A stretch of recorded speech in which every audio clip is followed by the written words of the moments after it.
ನಿಮ್ಮೆಲ್ಲರಿಗೂ ಯೇಸು ಕ್ರಿಸ್ತನ ನಾಮದಲ್ಲಿ ನನ್ನ ಹೃದಯಪೂರ್ವಕವಾದ ವಂದನೆಯನ್ನು ತಿಳಿಸ್ತಾ ಇದ್ದೇನೆ ಪ್ರಿಯರೇ. ಅದೇ ರೀತಿಯಲ್ಲಿ ಯೂಟ್ಯೂಬ್ ಚಾನೆಲ್ ಮೂಲಕ ವೀಕ್ಷಿಸುವಂಥ ಎಲ್ಲ ವೀಕ್ಷಕರಿಗೂ ಕೂಡ ನನ್ನ ಹೃದಯಪೂರ್ವಕವಾದ ವಂದನೆಯನ್ನು ತಿಳಿಸ್ತಾ ಇದ್ದೇನೆ.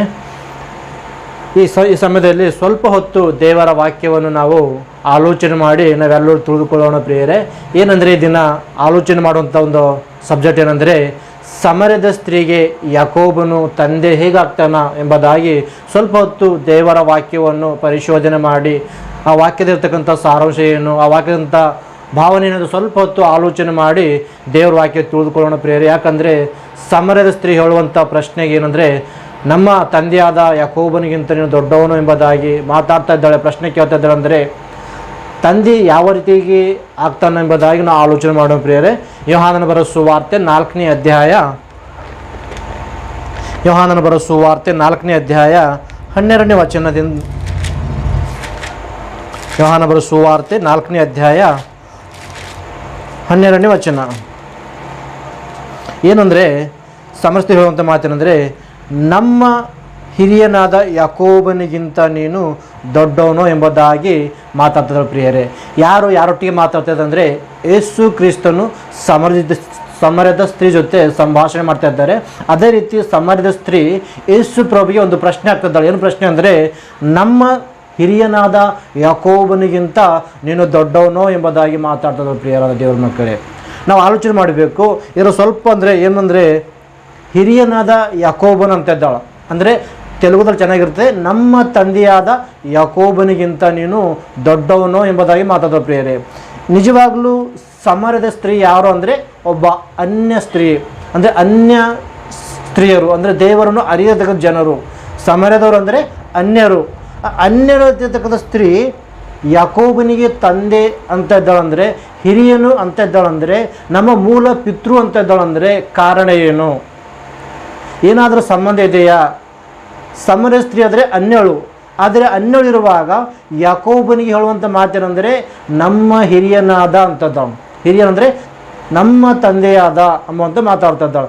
ಅಂದರೆ ಸಮರ್ಯ ಸ್ತ್ರೀಗೆ ಯಾಕೋಬನು ಮೂಲ ಪುರುಷನು ಅಂದರೆ ಹಿರಿಯನು ಅಥವಾ ತಾತ ಮುತ್ತತ್ತು ಯಾವ ರೀತಿ ಆಗ್ತಾನೆ, ಏನು ಸಂಬಂಧ ಎಂಬುದನ್ನು ನಾವು ಆಲೋಚನೆ ಮಾಡುವಾಗ ಇದು ಕರೆಕ್ಟಾಗಿ ನಮಗೆ ಆಲೋಚನೆ ಮಾಡಬೇಕಂದ್ರೆ, ಚೆನ್ನಾಗಿ ನಾವು ಬೈಬಲನ್ನು ಪರಿಶೋಧನೆ ಮಾಡಬೇಕಂದ್ರೆ, ಕ್ರಿಸ್ತ ಪೂರ್ವದಲ್ಲಿ ನಡೆದಿರತಕ್ಕಂಥ ಇತಿಹಾಸವನ್ನು ನಾವು ಪರಿಶೋಧನೆ ಮಾಡಿದಾಗ ಸಮರ್ಯದ ಸ್ತ್ರೀಗೆ ಯಾಕೋಬನು ತಂದೆ ಹೇಗಾಗ್ತಾನೆ ಎಂಬುದಾಗಿ ನಮಗೆ ಕ್ಲುಪ್ತವಾಗಿ ಅರ್ಥವಾಗ್ತದೆ ಪ್ರಿಯರಾದ ದೇವರ ಮಕ್ಕಳೇ.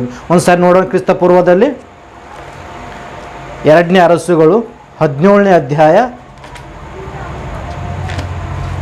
2ನೇ ಅರಸುಗಳು 17ನೇ ಅಧ್ಯಾಯ 24ನೇ ವಚನದಿಂದ ಕೆಲವು ವಚನಗಳು. 2ನೇ ಅರಸುಗಳು 17ನೇ ಅಧ್ಯಾಯ 24ನೇ ವಚನ ಹೆಡ್ಡಿಗೆ ಒತ್ತ ನೋಡಿ. ಸಮರ್ಯದವರು ಎನಿಸಿಕೊಳ್ಳುವ ಮಿಸ್ರಿಯ ಜನಾಂಗದವರ ಉತ್ಪತ್ತಿ ಏನ್ರಿ? ಹೆಡ್ಡಿಂಗ್ ಸಮರ್ಯದವರು ಎನಿಸಿಕೊಳ್ಳುವ ಮಿಸ್ರಿ ಜನಾಂಗದವರ ಉತ್ಪತ್ತಿ ಅಂದರೆ ಕ್ರಿಸ್ತ ಪೂರ್ವದಲ್ಲಿ ಏನಾಗಿದೆ ಎಂಬುದಾಗಿ ನಾವು ಆಲೋಚನೆ ಮಾಡುವಾಗ 10 ಗೋತ್ರದವರು ಸೇರಿ ಇಸ್ರಾಯೇಲ್ ರಾಜ ಅಂದರೆ ಇಸ್ರಾಯೇಲ್ 10 ಗೋತ್ರದವರು ಸೇರಿ ಇಸ್ರಾಯೇಲ್ ರಾಜ ಪರಿಪಾಲನೆ ಮಾಡುವಾಗ ಇವರೆಲ್ಲರೂ ಎಲ್ಲಿ ನಿವಾಸಿಸ್ತಿದ್ರು ಅಂದರೆ ಸಮರ್ಯ ಅಂತಕ್ಕಂಥ ಪಟ್ಟಣದಲ್ಲಿ ನಿವಾಸಿಸ್ತಾರೆ ಪ್ರಿಯರಾದ ದೇವರ ಮಕ್ಕಳೇ. ಯಾರು ಅಂದರೆ ಇಸ್ರಾಯೇಲ್ ಜನಾಂಗದವರು 10 ಗೋತ್ರದವರು ಸಮರ್ಯ ಪಟ್ಟಣ ರಾಜಧಾನಿ ಮಾಡಿಕೊಂಡು, ಆದ ರಾಜಧಾನಿ ಅಂದರೆ ಸಮರ್ಯದಲ್ಲಿ ನಿವಾಸ ಮಾಡುವ ಸಮಯದಲ್ಲಿ ಈ ಇಸ್ರಾಯೇಲ್ ಜನಾಂಗದವರು ವಿಗ್ರಹ ಆರಾಧನೆ ಮಾಡುವಾಗ ದೇವರು ಏನು ಮಾಡ್ತಾರೆ, ಅನ್ಯ ದೇಶದ ಜನರಿಗೆ ಅಂದರೆ ಅಶೂರದ ಅರಸನಿಗೆ ದೇವರು ಒಪ್ಪಿಸಿಕೊಡ್ತಾನೆ ಪ್ರಿಯರಾದ ದೇವರ ಮಕ್ಕಳೇ. ನೋಡಿ ಒಂದು ಸಾರಿ 2ನೇ ಅರಸುಗಳು 17ನೇ ಅಧ್ಯಾಯ 24ನೇ ವಚನ. ಅಶೂರದ ಅರಸನು ಸಮರ್ಯ ಪಟ್ಟಣಗಳಲ್ಲಿ ವಾಸವಾಗಿದ್ದ ಇಸ್ರಾಯೇಲರನ್ನು ಸೆರೆಯಾಗಿ ಒಯ್ದ ನಂತರ ಅವರಿಗೆ ಬದಲಾಗಿ ಆ ಪಟ್ಟಣಗಳಿಗೆ ಅಂತಂದರು. ಈ ವಚನನ ಪರಿಶೋಧನೆ ಮಾಡುವಾಗ ಇಸ್ರಾಯೇಲ್ ಜನರು ಎಲ್ಲಿರ್ತಾರೆ ಅಂದರೆ ಸಮರ್ಯ ಪಟ್ಟಣದಲ್ಲಿ ನಿವಾಸ ಮಾಡುವಾಗ ಇವರು ವಿಗ್ರಹಾರಾಧಕರಾದಾಗ ದೇವರಿಗೆ ವಿರೋಧ ಜೀವಿಸುವಾಗ ದೇವರು ಮಾಡ್ತಾರೆ ಅಂದರೆ ಅನ್ಯರಿಗೆ ಒಪ್ಪಿಸ್ತಾರೆ. ಅಂದರೆ ಅಶೂರದ ಅರಸನಿಗೆ ಒಪ್ಪಿಸಿದ ನಂತರ ಅಶೂರದ ಅರಸನು ಇವರನ್ನು ಸೆರೆಯಾಗಿ ಒಯ್ದ ನಂತರ ಸಮರ್ಯ ಪಟ್ಟಣವನ್ನು ಖಾಲಿಯಾದ ನಂತರ ಏನು ಮಾಡ್ತಿದ್ದಾನೆ ಅಂದರೆ 5 ಪ್ರಾಂತ್ಯದ ಜನರನ್ನು ಅಂದರೆ 5 ದೇಶದ ಜನರನ್ನು ಅನ್ಯ ಜನರನ್ನು ತಂದು ಯಾವ ಸ್ಥಳ ಇಡ್ತಿದ್ದಾನೆ ಅಂದರೆ ಸಮರ್ಯ ಅಂತಕ್ಕಂಥ ಪಟ್ಟಣದಲ್ಲಿ ಇರ್ತದನ್ನು ಪ್ರಿಯರ ದೇವ್ರ ಮಕ್ಕಳೇ. ನೋಡಿ, ಅಶ್ಶೂರದ ಅರಸನು ಸಮರ್ಯ ಪಟ್ಟಣಗಳಲ್ಲಿ ವಾಸವಾಗಿದ್ದ ಇಸ್ರಾಯೇಲರನ್ನು ಸೆರೆಯಾಗಿ ಒಯ್ದ ನಂತರ ಅವರಿಗೆ ಬದಲಾಗಿ ಆ ಪಟ್ಟಣಗಳಿಗೆ ಬಾಬೆಲ್, ಕೂತ, ಹವಾ, ಹಮಾತ್, ಸೆಫನಿಮ ಎಂಬ ಊರುಳ್ಳವರನ್ನು ಕಳುಹಿಸಿದನು. ಅವರು ಸಮರ್ಯ ದೇಶವನ್ನು ಸ್ವತಂತ್ರಿಸಿಕೊಂಡು ಅದರ ಪಟ್ಟಣಗಳಲ್ಲಿ ವಾಸಿಸಿದರು. ಯಾರಿಗೆ ಕಳಿಸ್ತದನ್ನು? ಅಶ್ಶೂರದ ಅರಸನು ಇಸ್ರಾಯೇಲ್ ಜನರನ್ನು ಸೆರೆಯಾಗಿ ಒಯ್ದ ನಂತರ 5 ದೇಶದ ಜನರಿಗೆ, ಅಂದರೆ ಅನ್ಯ ಜನರಿಗೆ ತಂದು ಎಲ್ಲಿ ಸ್ಥಳ ಇರ್ತಾರಂದರೆ ಸಮರ್ಯ ಪಟ್ಟಣ ಇಟ್ಟಾಗ ಸಮರ್ಯ ಪಟ್ಟಣ ಭದ್ರಪಡಿಸ್ಕೊಂಡು ಅಲ್ಲೇ ನಿವಾಸಿಸ್ತಾರೆ. ಯಾರು ನಿವಾಸಿಸ್ತಿದ್ದಾರ? ಅನ್ಯರು. ಈ ಅನ್ಯರು ನಿವಾಸಿಸುವ ಸಮಯದಲ್ಲಿ ಏನಾಗ್ತದೆ ಅಂದರೆ, ಅಂಥದ್ರೆಲ್ಲ ಸಮರ್ಯ ಸ್ತ್ರೀ ನಮ್ಮ ಹಿರಿಯನಾದ ಯಾಕೋಬನಿಂದ ದೊಡ್ಡವನು ಅಂತಂದರೆ ಕಾರಣವೇನೆಂದರೆ, ಈ ಇಸ್ರಾಯೇಲ್ ಜನಾಂಗದವರಂದರೆ ಅಬ್ರಹಾಮನ ಮಗ ಇಸಾಕ, ಇಸಾಕನ ಮಗ ಯಾಕೋಬ, ಯಾಕೋಬನಿಂದ ಹುಟ್ಟಿದಂಥ 12 ಗೋತ್ರದವರಿಗೆ ಇಸ್ರಾಯೇಲ್ ಜನಾಂಗದವನ್ನು ಕರೆದಾಗ ಅಲ್ಲೇನಾಗ್ತದೆ ಅಂದರೆ, ಕೆಲವೊಂದು ಗೋತ್ರದವರು ಅಂದರೆ ಇಲ್ಲಿ 5 ಪ್ರಾಂತ್ಯ ಜನರು ಉಳಿದಾರಲ್ಲ, ಎಲ್ಲಿ ಸಮರ್ಯ ಅಂತಕ್ಕಂಥ ಪಟ್ಟಣದಲ್ಲಿ 5 ಪ್ರಾಂತ್ಯದ ಜನರಿಗೆ ಅಂದರೆ ಅನ್ಯ ಜನರಿಗೆ ತಂದಿಟ್ಟಾಗ, ಅನ್ಯ ಜನರು ನಿವಾಸಿಸುವಾಗ 5 ಜನರಲ್ಲಿರ್ತಕ್ಕಂಥ ಸ್ತ್ರೀಯರನ್ನು ಮದುವೆ ಮಾಡ್ಕೋತಾರೆ. ಯಾರು ಮದುವೆ ಮಾಡ್ಕೋತಾರೆ ಅಂದರೆ ಈ ಯಾಕೋಬನ ವಂಶದವರು. 12 ಗೋತ್ರದಲ್ಲಿ ಕೆಲವೊಂದು ಗೋತ್ರದವರು ಅನ್ಯ ಸ್ತ್ರೀಯರನ್ನು ಮದುವೆ ಮಾಡಿಕೊಳ್ತಾರೆ ಪ್ರಿಯರ ದೇವ್ರ ಮಕ್ಕಳೇ.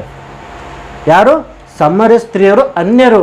ಅಂದರೆ 5 ಊರಿನಿಂದ 5 ಪಟ್ಟಣದಿಂದ ತಂದು ಎಲ್ಲಿಕ್ಕನ ಅಶ್ಶೂರದ ಅರಸನ ಎಲ್ಲಿ ಯಾವ ಸ್ಥಳದಕ್ಕೆ ಅಂದರೆ ಸಮರ್ಯ ಪಡೆದಿಟ್ಟಾಗ ಆ ಸಮರ್ಯ ಪಡೆದಿರ್ತಕ್ಕಂಥ ಅನ್ಯ ಸ್ತ್ರೀಯರನ್ನು ಮದುವೆ ಮಾಡಿಕೊಂಡರು. ಯಾರು ಮದುವೆ ಮಾಡಿಕೊಂಡ್ರೆ ಯಾಕೋಬನ ಸಂತಾನದವರಲ್ಲಿ 2 ಗೋತ್ರದವರು ಪ್ರಿಯರೇ. ನೋಡ್ತಿರೋ ಸರಿ ವಚನದು ಎಜ್ರನ ಗ್ರಂಥ 10ನೇ ಅಧ್ಯಾಯ, ಎಜ್ರನ ಗ್ರಂಥ 10ನೇ ಅಧ್ಯಾಯ 9ನೇ ವಚನ. ಆಗ ಮರುದಿನ ದಿನದಲ್ಲಿ ಅಂದರೆ 9ನೇ ತಿಂಗಳಿನ 20ನೇ ದಿನದಲ್ಲಿ ಯೆಹೂದ್ಯರ ಮತ್ತು ಬೆನ್ಯಾಮೀನರ ಎಲ್ಲ ಪುರುಷರು ಎಂಬುದಾಗಿ ಬರೆಯಲ್ಪಟ್ಟಿದೆ. ಅಂದರೆ ಆ ಅನ್ಯ ಸ್ತ್ರೀಯರಲ್ಲಿ ಅಂದರೆ ಸಮರ್ಯ ಪಟ್ಟಣದಲ್ಲಿ 5 ಪ್ರಾಂತ್ಯದ ಜನರಿಗೆ ತಂದಿಟ್ಟಾಗ ಅನ್ಯ ಜನರಲ್ಲಿದ್ದಾಗ ಅನ್ಯ ಸ್ತ್ರೀಯರನ್ನು ಮದುವೆ ಮಾಡಿಕೊಂಡವರು ಯಾರು ಅಂತ ಹೇಳಿ ಆಲೋಚನೆ ಮಾಡುವಾಗ ಇದು ಎಜ್ರ ಗ್ರಂಥ 10ನೇ ಅಧ್ಯಾಯದಿಂದ 1ನೇ ವಚನದಿಂದ 40-44ನೇ ವಚನದ ಚೆನ್ನಾಗಿ ನಾವು ಪರಿಶೋಧನೆ ಮಾಡುವಾಗ ಯಾರು ಯಾರ ಜೊತೆ ಮದುವೆ ಮಾಡಿಕೊಂಡಿದ್ದಾರೆ ಎಂಬುದಾಗಿ ಕ್ಲುಪ್ತವಾಗಿ ಗೊತ್ತಾಗ್ತದೆ ಪ್ರಿಯರೇ. ಆದರೆ ಕ್ಲುಪ್ತವಾಗಿ ಹೇಳುವಂಥದ್ದು ಏನಂದರೆ, ಅನ್ಯ ಸ್ತ್ರೀಯರಲ್ಲಿ ಮದುವೆ ಮಾಡಿಕೊಂಡವರು ಅಂದರೆ ಸಮರ್ಯ ಪಟ್ಟಣಗಳಲ್ಲಿ ವಾಸವಾಗಿದ್ದಂಥ 5 ಪ್ರಾಂತ್ಯದ ಅನ್ಯರಲ್ಲಿ ಸ್ತ್ರೀಯರಲ್ಲಿ ಮದುವೆ ಮಾಡಿಕೊಂಡವರು ಯಾರು ಅಂದರೆ ಬೆನ್ಯಾಮೀನ್ ಗೋತ್ರದವರು ಮತ್ತು ಯೂದ ಗೋತ್ರದವರು, ಯಾಜಕರು. ಕೆಲವು ಪುರುಷರನ್ನು ಮಾಡಿದ್ದಾರೆ ಅಂದರೆ ಅನ್ಯ ಸ್ತ್ರೀಯರನ್ನು ಮದುವೆ ಮಾಡಿಕೊಂಡು ಅವರಿಂದ ಸಂತಾನವನ್ನು ಪಡೆದಾಗ ಅವರಿಂದ ಹುಟ್ಟಿದವರೇ ಸಮರ್ಯದವರು ಪ್ರಿಯರಾದ. ಅದಕ್ಕೆ ಅಂತಂದರೆ ಈ ವಚನಗಳನ್ನು ಪರಿಶೋಧನೆ ಮಾಡಬೇಕು. ಯಾವಾಗ ಎಜ್ರ ಗ್ರಂಥ 10ನೇ ಅಧ್ಯಾಯದಿಂದ 1ನೇ ವಚನದಿಂದ 44ನೇ ವಚನ ತನಕ ಚೆನ್ನಾಗಿ ಪರಿಶೋಧನೆ ಮಾಡಿದಾಗ ಯಾರು ಮದುವೆ ಆಗಿದ್ದಾರೆ, ಏನು ಪ್ರಾಬ್ಲಮ್ ಅಂತೇಳಿ ಅವ್ರದ್ದೆಲ್ಲರ ಹೆಸರು ಕೊಟ್ಟಿರ್ತಾನೆ ದೇವರಲ್ಲಿ. ಬೈಬಲ್ ಎಲ್ಲ ಬರ್ಸಿ ಯಾರು ಮದುವೆ ಮಾಡಿಕೊಂಡರ, ಅನ್ಯ ಸ್ತ್ರೀಯರು ಯಾರು ಮದುವೆ ಮಾಡಿಕೊಂಡಿದ್ದಾರೆ ಎಂಬುದಾಗಿ ಎಲ್ಲ ಕ್ಲುಪ್ತವಾಗಿ ಬರೆಯಲ್ಪಟ್ಟಿದೆ ಪ್ರಿಯರೇ. ಅದಕ್ಕೋಸ್ಕರ ಇಲ್ಲಿ ಯೆಹೂದ್ಯರು ಮತ್ತು ಬೆನ್ಯಾಮೀನರು ಗೋತ್ರದವರು ಅವ್ರಿಗೆ ಮದುವೆ ಮಾಡಿಕೊಂಡಾಗ ಅವರಿಂದ ಹುಟ್ಟಿದವರೇ ಸಮರ್ಯದವರು. ಅದಕ್ಕೆ ಅಂತಿದ್ದ ಸಮರ್ಯದ ಸ್ತ್ರೀ ಏನಂತಂದ್ರೆ ಅಂದರೆ ನಮ್ಮ ಹಿರಿಯನಾದ ಯಾಕೋಬನು ಅಂತ. ಹಿರಿಯನ ಯಾವ ರೀತಿ ಆಗ್ತಂದರೆ ಮೂಲ ಪಿತೃ ಅಂದರೆ ಹಿರಿಯರು ಅಂದರೆ ತಾತ ಮುತ್ತಾತರು ಅಂದರೆ ಅವರ ಸಂತಾನದಲ್ಲಿ ಕೆಲವರನ್ನು ಮದುವೆ ಮಾಡಿ ಅನ್ಯ ಸ್ತ್ರೀಯರನ್ನು ಮದುವೆ ಮಾಡಿಕೊಂಡಾಗ ಅನ್ಯರಿಂದ ಹುಟ್ಟಿದವರೇ ಸಮರ್ಯದವರು. ಅದಕ್ಕೆ ಸಮರ್ಯ ಸ್ತ್ರೀ ಹೇಳುವಂಥ ಮಾತೇನೆಂದರೆ ನಮ್ಮ ತಂದೆಯಾದ ಯಾಕೋಬನು ಅಂತಿದ್ದಳು ಪ್ರಿಯರೇ. ಅಂದರೆ ಕಾರಣ ಏನಂದರೆ ತಂದೆ ಆಗಲು ಕಾರಣ ಏನಂದರೆ ಅನ್ಯ ಸ್ತ್ರೀಯರಲ್ಲಿ ಮದುವೆ ಮಾಡಿಕೊಂಡವರು ಯಾರಂದರೆ ಬೆನ್ಯಾಮೀನ್ ಗೋತ್ರದವರು ಮತ್ತು ಯೂದ ಗೋತ್ರದವರು, ಕೆಲವರು ಯಾಜಕರು. ಅವ್ರು ಯಾರು ಅಂತ ಪೂರ ಕ್ಲುಪ್ತವಾಗಿ ಇದರಲ್ಲಿ ಲಿಸ್ಟ್ ಇದೆ ಪ್ರಿಯರೇ. ನೀವು ಚೆನ್ನಾಗಿ ಬೈಬಲ್ ಪರಿಶೋಧನೆ ಮಾಡಿದಾಗ ಗೊತ್ತಾಗ್ತದೆ ಪ್ರಿಯ. ಸರಿ ಸುವಾರ್ತೆ ಮತ್ತು ಅಲ್ಲಿಗೆ ಬರ್ರಿ 4ನೇ 9ನೇ ವಚನ.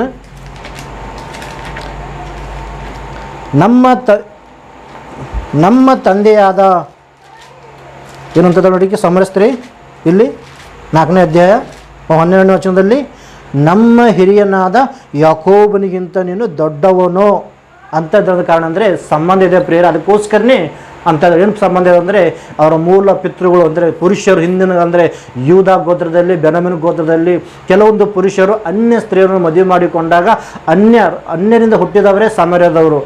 ಅದಕ್ಕೆ ಹೇಳ್ತದಂದರೆ ನಮ್ಮ ಮೂಲ ಪಿತೃ ನಮ್ಮ ಹಿರಿಯನಾದ ಯಾಕೋಬ ಅಂತಂದರೆ ಕಾರಣ ಅಂದರೆ ಅವ್ರದ್ದು ಸಂಬಂಧ ಇದೆ, ಅದಕ್ಕೋಸ್ಕರ ತಂದೆ ಅಂತದ ಪ್ರಿಯರೇ.